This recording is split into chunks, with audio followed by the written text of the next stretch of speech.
Até o ano 1600, a Igreja e o Estado amargaram a progressiva degeneração que haviam sofrido como instituição ao longo do século anterior. Essa decidida contraofensiva recebeu o nome político de absolutismo, ou de contra-reforma na acepção religiosa, e sua expressão artística foi chamada de barroco.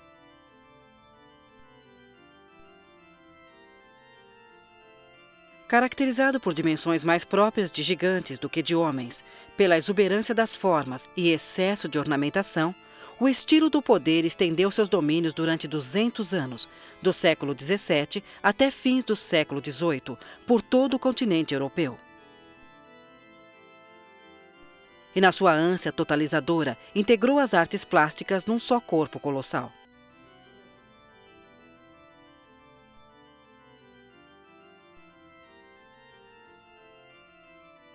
Assim, a arquitetura desse período voltou-se para as curvas, ogivas e elipses. Levantou colunas que ultrapassavam a altura de 2 pavimentos, superpôs planos e solidificou os volumes num concerto grandiloquente. Ampliou as proporções e sobrecarregou a ornamentação com uma profusão incontida de obras pictóricas e escultóricas. Estas, sim, sabiamente harmonizadas com a construção.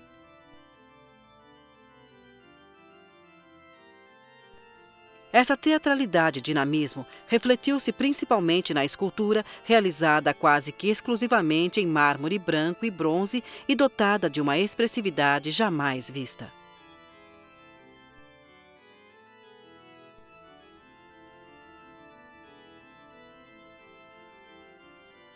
A pintura também conheceu um período de esplendor.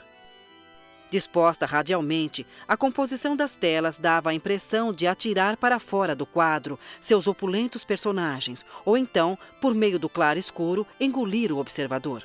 Sem dúvida, o barroco foi a idade da veemência, da dramaticidade, da abundância e da vitalidade.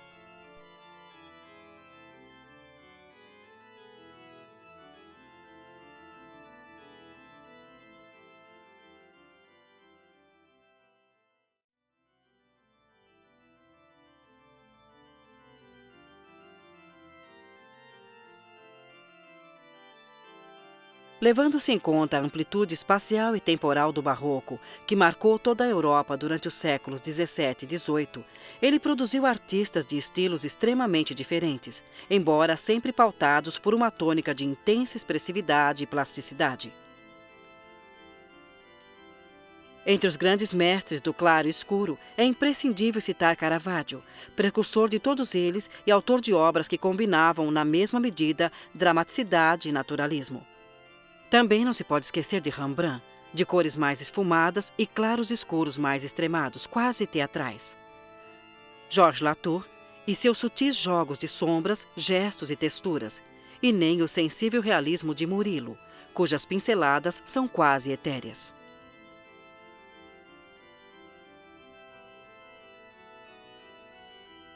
Diametralmente opostos, outros criadores esbanjavam luz e cor em suas telas. Dois exemplos sublimes desses pintores são Vermeer, verdadeiro mágico da transparência e dos detalhes, e o incomensurável Rubens, paradigma da arte do século XVII. Suas telas, principalmente os nus, transbordantes de sensualidade e dinamismo, sintetizam numa só as escolas italiana e flamenga. O barroco teve igualmente retratistas notáveis, como Velázquez, capaz de insinuar em toda a sua complexidade os pensamentos mais escondidos de seus personagens, bem como dar forma a verdadeiras narrações nos quadros de grupo. Além disso, ele revolucionou a composição. Distribuindo as figuras e os planos numa atmosfera praticamente corpórea, fez que ela parecesse tridimensional. Quanto à escultura e à arquitetura, ambas tiveram seu expoente máximo num só homem, Bernini. Suas estátuas, geralmente colossais e de uma riqueza de detalhes só comparável à sua vivacidade, integram-se harmonicamente nas linhas claras e ao mesmo tempo apoteóticas de suas construções.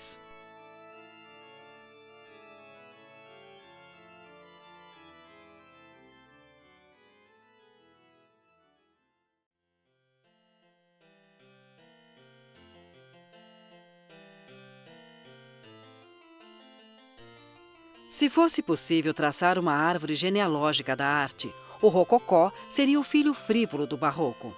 Porque, assim como o segundo procurava manifestar a grandeza dos poderes temporais e espirituais, o novo estilo, menos grave e mais despreocupado, pretendeu dar forma apenas e tão somente à alegria de viver. Seu apogeu coincide exatamente com o chamado despotismo esclarecido, um tempo de felicidade para a aristocracia e o alto clero, entre os anos 1730 e 1780. A essa altura, a nobreza de todos os estados da Europa Ocidental, e principalmente da França, instalada em Versalhes, passava o dia entre salões espelhados, jardins líricos e festas frívolas. Um paraíso artificial assentado no hedonismo, na elegância e na afetação. O rococó, como arte cortesã que foi, traduziu essa superficialidade dourada em construções carregadas de ornamentos, de paredes em tons suaves como o branco e os tons pastel, e repletas de aberturas ovais e retangulares, para proporcionar o máximo de leveza aos volumes. A escultura, reduzida exclusivamente às suas funções decorativas, traduziu-se numa profusão de conchas, anjinhos e guirlandas, modelados nos tetos e ao redor de portas e janelas dos palácios, inclusive nas igrejas, verdadeiros teatros sacros. Algo parecido ocorreu com a pintura, adormecida no retrato, nas paisagens e nas suaves alegorias.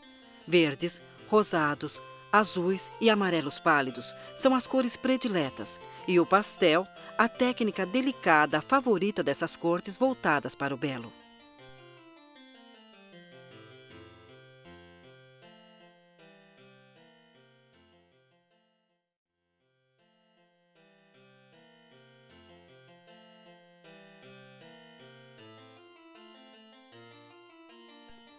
Era em meio à frivolidade da corte dos Luíses de França, no Palácio de Versalhes, que se ditavam os cânones estéticos que os demais palácios europeus iriam mais tarde imitar.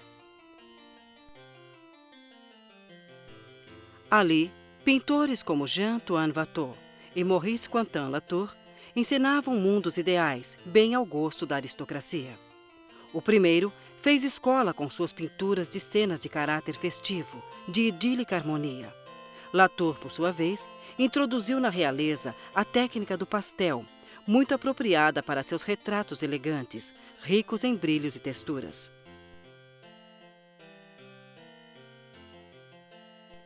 Foi também em Versalhes que Jean-Honoré Fragonard adquiriu fama, mesmo que um tanto eclipsada, pela excessiva voluptuosidade de suas telas.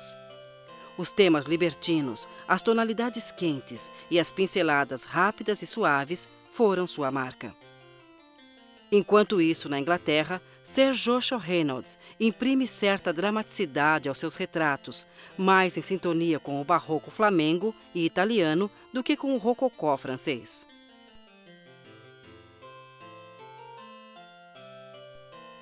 O mesmo não se deu com Thomas Gainsborough, inicialmente um destacado paisagista e depois cultor de um realismo matizado, cujo estilo estava a meio caminho entre o colorido dos mestres de Flandres e a leveza de seus contemporâneos do outro lado do Canal da Mancha.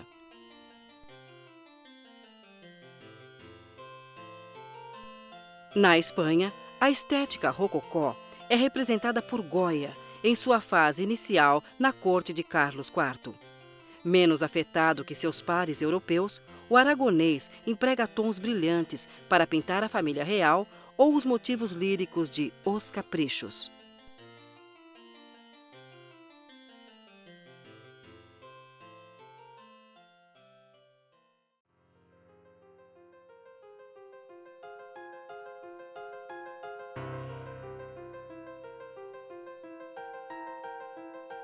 O neoclassicismo surge na França como reflexo das ideias liberais preconizadas pelo Iluminismo e depois estabelecidas pela Revolução e pelo Império de Napoleão.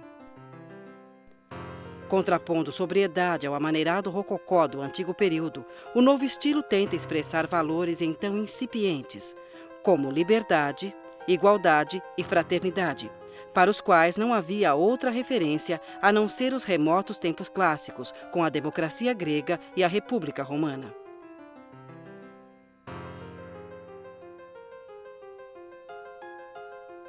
A estética clássica experimenta, sim, um segundo renascimento artístico, como na humanista Florença do século XV, mas agora, nas décadas finais do século XVIII e iniciais do XIX, fortemente matizada pela racionalidade positivista e pelo espírito épico desse período, conturbado pelas revoltas sociais e guerras napoleônicas.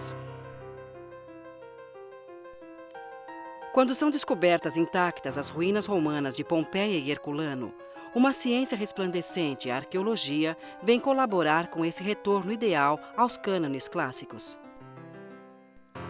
Os arquitetos, tomando como exemplo essas edificações e a Acrópole ateniense, imitam fielmente suas fachadas nos monumentais edifícios públicos.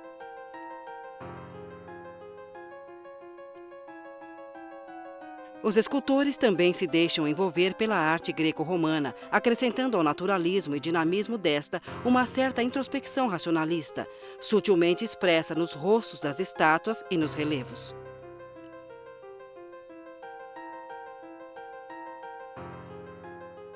Quanto à pintura, ela representa a antiguidade de forma teatral, com figuras solenes de cores puras e envoltas em claridade.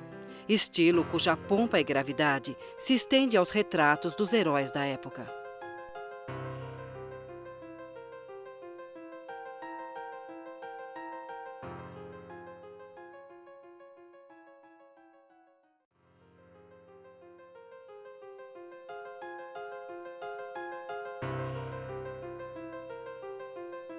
Carentes de uma linguagem heróica que consolidasse os recentes ideais republicanos, os artistas em atividade entre a Revolução Francesa e o Império Napoleônico apelaram para a sóbria magnificência da antiguidade greco-romana, daí seu nome de neoclássicos.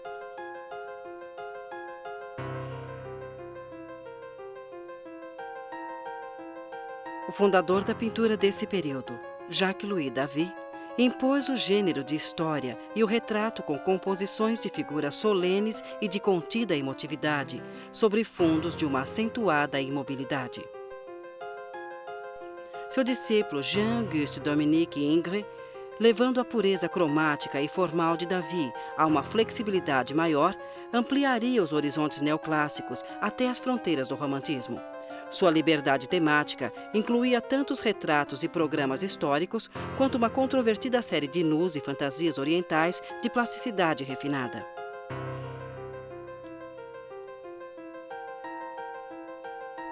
Antônio Canova e Bertold Waldsen foram na escultura os equivalentes desses pintores.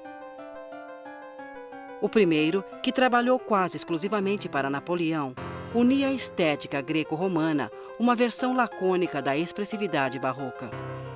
Suas estátuas e as de Thorvaldsen, seu sucessor na corte imperial, mostram no mármore alvo e polido esse equilíbrio entre gesto e moderação, caráter e beleza.